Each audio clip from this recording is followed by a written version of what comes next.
선거는 치러야 되고 얼굴은 필요한데 윤석열은 안 될 것 같으니까 한동훈을 내세워서 한동훈 효과 있다고 계속 얘기하는 거예요. 요즘 연휴 직후에 한동훈 때문에 국민의힘 지지율 상승했다 어쩌고 막 기사 많이 나와요. 한동훈 효과 여론조사 곳에서 단 한 번도 확인된 적이 없어요. 그게 확인됐으면 우리가 먼저 얘기했지. 대선 때처럼 이 여론조사 가스라이팅을 하면 통할 거라고 생각하나 봐. 재미로 봤잖아요. 네.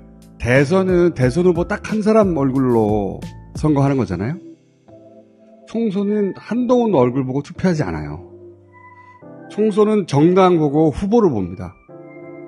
한동훈 효과도 없지만 있다고 해봐야 선거를 좌지우지할 만큼 되지가 않아요. 맞습니다.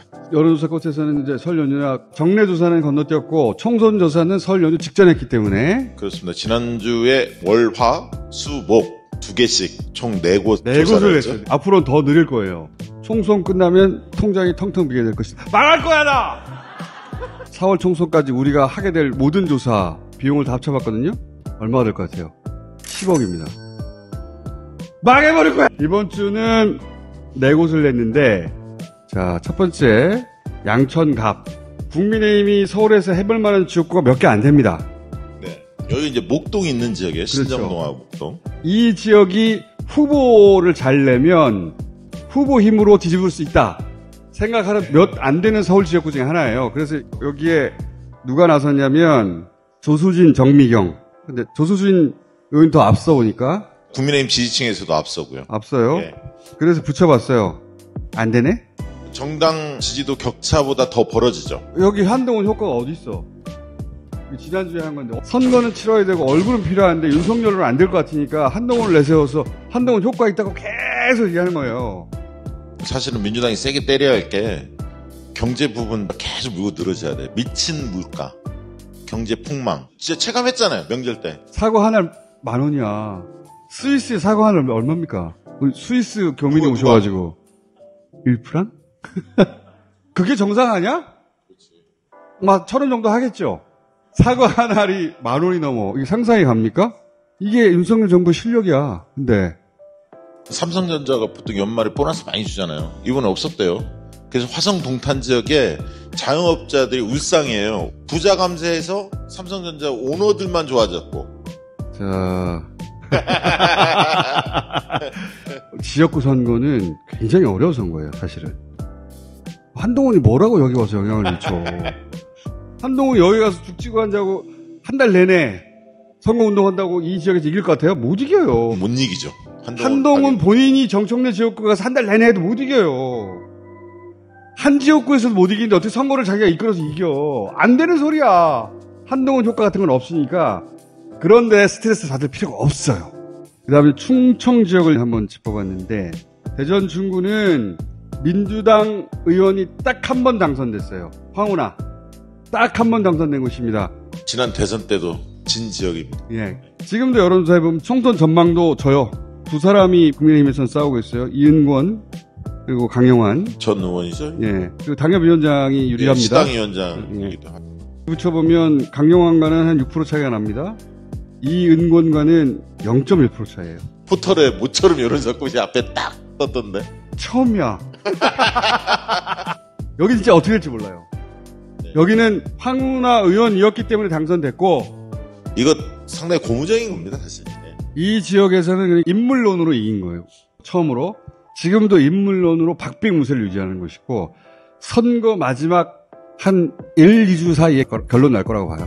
굉장히 어려운 환경임에도 불구하고 대등한 싸움을 벌인다는 것 자체가 그동안의 지역 활동을 잘해왔구나. 그리고 또 하나 충북 청주시 상당구. 이 지역은 정말 어려운 지역에 국민의힘 우세 지역입니다. 청주.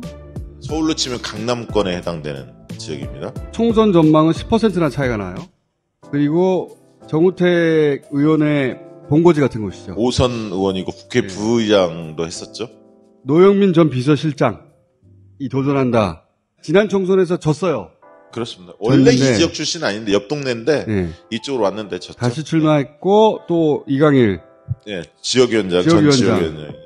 근데 노영민 전 비서실장이 민주당 적합도에서도 지금 지고 있습니다. 심각하다고 봐야죠. 이 정도밖에 지지율이 안 나온다는 얘기는. 민주당 지지층에서도 이강일 33, 노영민 29. 양쪽 모두 지지층을 결집시키지 못하고 있어요. 지지층을 결집시키지 못한 상태에서 붙여보잖아요? 게임이 안 돼요. 정당 지지율 격차보다도 더 벌어집니다. 커지죠. 정당 지지율도 63%밖에 끌어오지 못하고 있고, 이강일 예비후보로도 59.7%밖에 끌어모으지 못하고 있어요.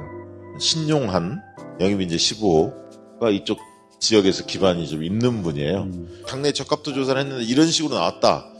그러면 전력 공천할 가능성이 있죠. 그렇죠. 충청이 캐스팅 보트라고 하거든요. 충청에서 이기면 총선을 이긴다. 그렇죠. 이때까지 항상 그래 왔어요.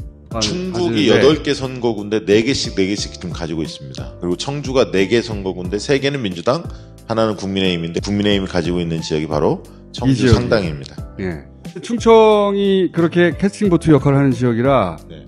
그래서 충청 3인방을 따로 영입 발표를 한 거 아니에요. 충청 3인방이라니. 주요한 지역들은 다 이렇게 비교해 볼 거예요. 핵심 지역은 2번 할 것이고 총선 직전에 또 할 것이고. 예. 국민의힘에서 1차 공천을 했잖아요. 25명인가? 뭐 이렇게 했지 않습니까? 대부분 떨어질 사람들이더라고 보니까. 근데 이제 용산은 또 개혁신당에서 김종민 의원이 나올까 말까 막 이런 기사도 나오더라고요. 근데 이제 그 개혁신당의 민주당 의원들 있잖아요. 본인은 절대 당선될 수 없어요. 근데 민주당 표를 잠시 가겠지. 그래서 빨리 이낙연 전 대표가 광주 출마를 검토한다고 하는데 빨리 좀 나왔으면 좋겠어요. 개혁신당으로 출마하잖아요.